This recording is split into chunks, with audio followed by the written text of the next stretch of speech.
In this lecture, we will learn about how to convert octal number to its equivalent decimal number. Let's take an example here.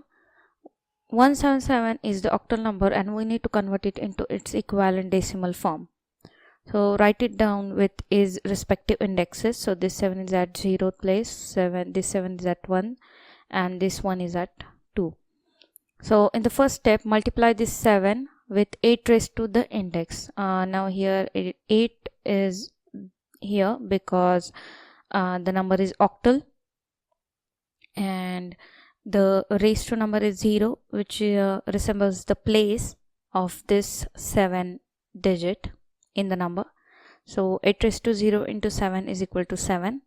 In the next step, multiply this 7 with 8 raised to 1. So 8 raised to 1 into 7 is equal to 56. In the next step, multiply this 1 with 8 raised to 2. So we get 64. And in the end, sum up all of these products. So we get 127. So 127 is the decimal equivalent for 177 octal number.